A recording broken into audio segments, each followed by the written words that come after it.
Consciousness, airway, breathing, and circulation.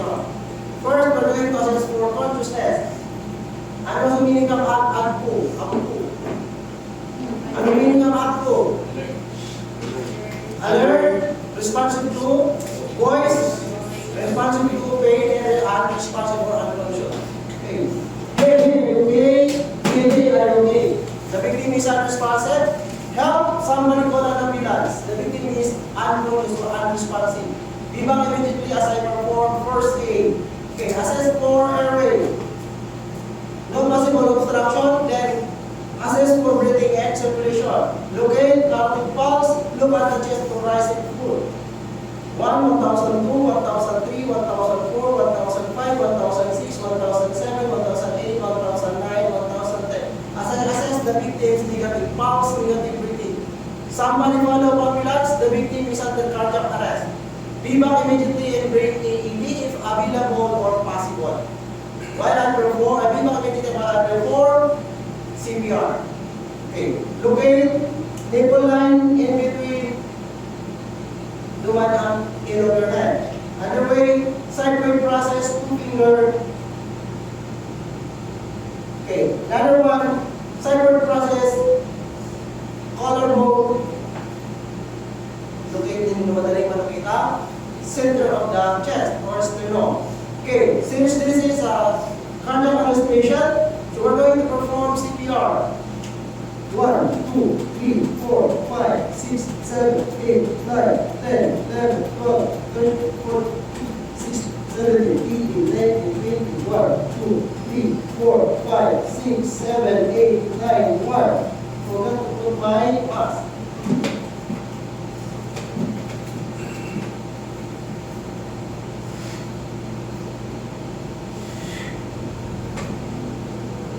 One, two, three, four, five, six, 7, 8, 9, 10, 12, 13, 14, 15, 16, 17, 18, 19, 20, 1, 2, 3, 4, 5, 6, 7, 8, 9, 2.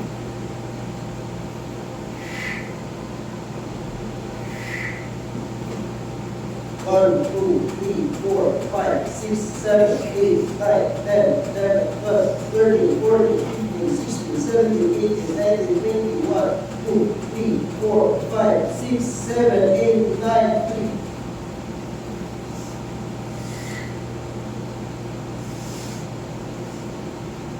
One, two, three, four, five, 6, 7, 8, 9, 10, 11, 12, 13, 14, 15, 16, 17, 18, 19, 20, 2, 3, 4, 5, 6, 7, 8, 9. Okay na? 4.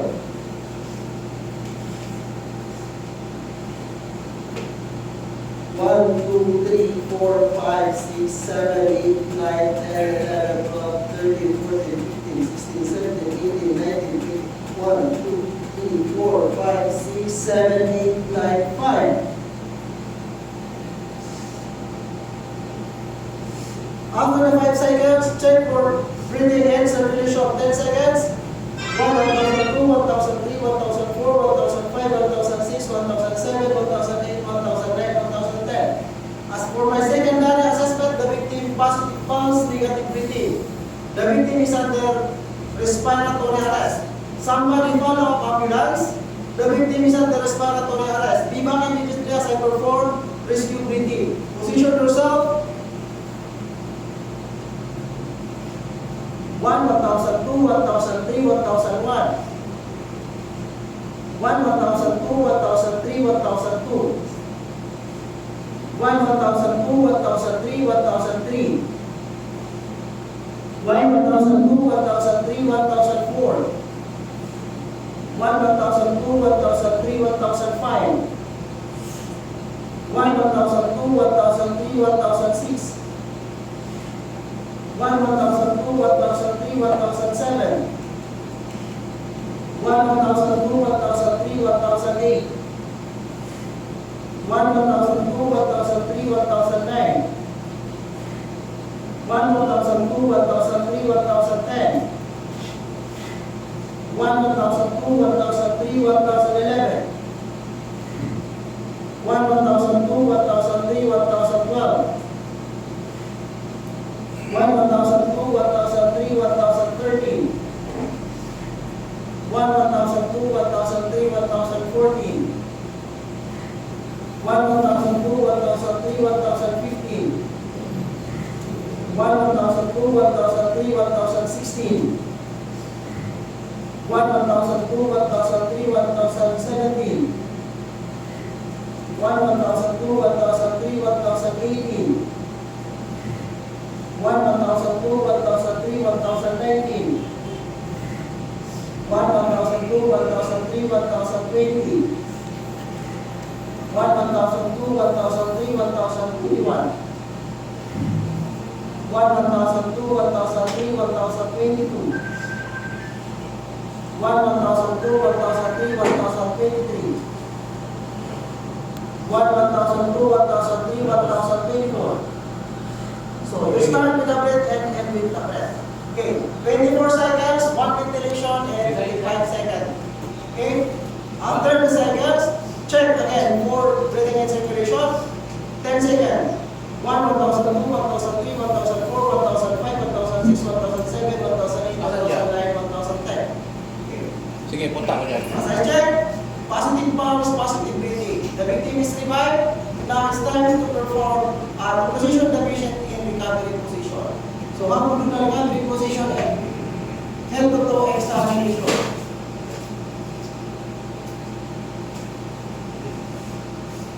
Saya pwede, tulog eh. Okay. Baka mo sa iyo, baka sigaw ka. Okay.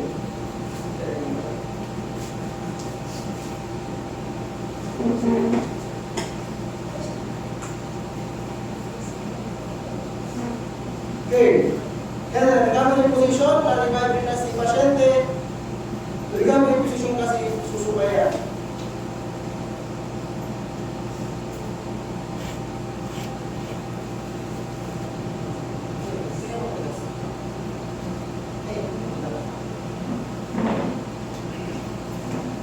Okay, support with your one leg para kayo siya mag-protein with diliman ng shoulder.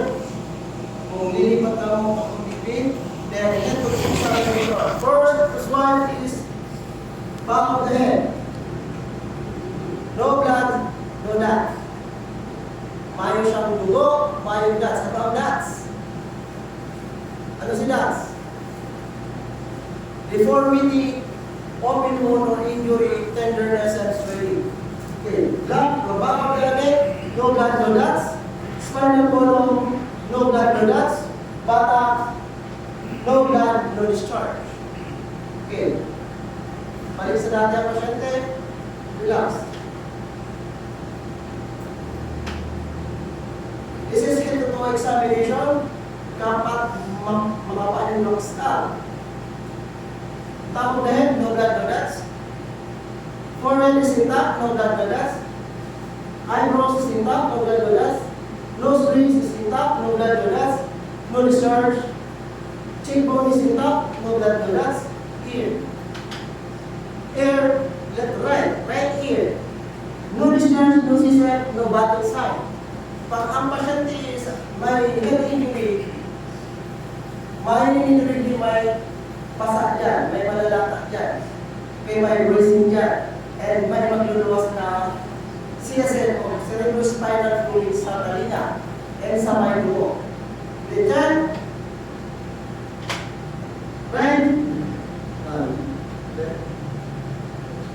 left ear, no blood, no discharge, no CSF, no blood inside.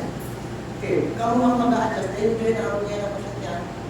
Tako may buhay ng injury, pwedeng ma-paralyze ang pasyente or mawala ng ginamot. Okay, kamu ang ma-adjust. Okay, next, Joe. Joe is intact, no blood to dots. Collarbone is intact, no blood to dots. Shoulder, check for any fracture. Push down and pull up slowly. No cracking sound or no critical sound. No blood, no dots. Okay. Sternum. Sternum is intact. No blood, no dots. Ribs. Okay. Ribs is intact. no blood to that. Okay. Abdomen, divided into 4 quadrant. We're going to start at right lower quadrant. Okay? Right lower quadrant, palpate. Lagay ang kamay, slide pababa. No tenderness, no swelling, no blood. Upper right quadrant. No tenderness, no swelling, no blood. Upper left quadrant. No tenderness, no swelling, no blood. Lower right, left quadrant. No tenderness, no swelling, no blood. It must be clockwise ang pag-examine. Dito, dito, dito, ganyan. Hindi yung ganun kung nagdama. So, pasunod-sunod na yan. Start from the right. Right lower, right upper, left upper, and left lower. Then proceed to the pelvic. Okay. Push down. Okay. Pull up slowly. No cracking sound or no critical sound. Pelvic is intact, no blood to that. Then, unahin ang malayong extremity. Okay. Upper right. Slide pababa, may lalim, then pababa sa may tuhod. No blood to that. Ninga. Ninga is intact, no blood to that. Lower right leg, no blood to that. Okay, next is left upper leg, no blood to that. Ninga is intact, no blood to that. Left lower leg, no blood to that. Proceed to the lower part. Okay, we're going to assess for PMS. Ano ang PMS? Pulse, motor, and sensory. Locate for dorsalis penis pulse. This is a part of the name. Locate, compare the pulse. 1, 1002, 1003, 1004, 1005, 1006, 1007, 1008, 1009, 1010. Pulses present. Sir, pa-push back, pa-kick back. Pa-kick back, sir. Pa-kick. Dapat pag nag-kick siya, parehas. So, i-assess niyo ang functionality kaning extremity. Halimbawa, nag-kick siya, nakik niya sa left, ang sa right, medyo maluya. May problema yan. Pag-assess niyo ng pulse, hindi parehas. Ito, normal, ito, medyo mahina. May problema sa circulation. So, you're going to check for PMS, pulse, motor. Sir, can you feel this? Napipiro po ini, sir? Okay, sensory is active. So, pag dipli sa motor, motor is active, sensory is active. Then, another assessment, i-press ninyo ang nilbit count, muro sa bitis. Okay, press ninyo yan, maputi yan. Pag-release ninyo, dapat magbalik sa normal color within less than 2 seconds. That is normal. Pag nagbalik sa within 2 seconds, delay ng pagbalik ng color, may problema sa circulation. Okay? Then back to the side.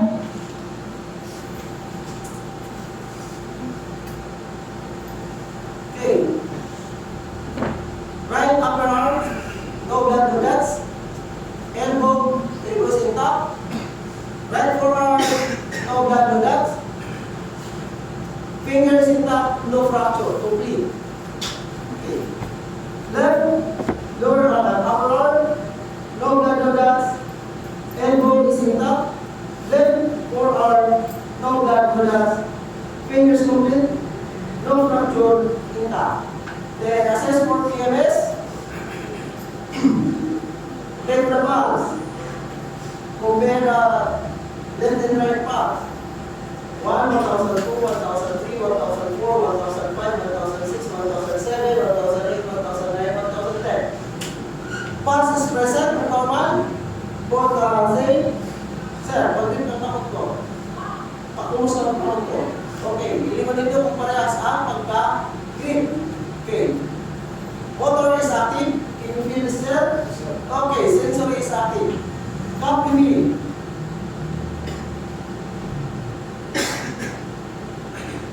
Okay, copy niya naman is normal. Nagbalik siya within 2 seconds. Okay, now it's time to ask for sample. Paulan yung pasa. Sample. Anong sample? Anong yes? Signs and symptoms. Signs, may ito yan. Color is normal. Symptom. Sir, may nangulog ka. Paano man? Tingnan, maayos ang magulo. If ever na meron, ask mo sa inyo ang magulo. Ano ang rate ng magulo niya? You want to test. Ano ang rate ng magulo na mamatay? Okay, next, we have allergy. Ask kaya may allergy ka po.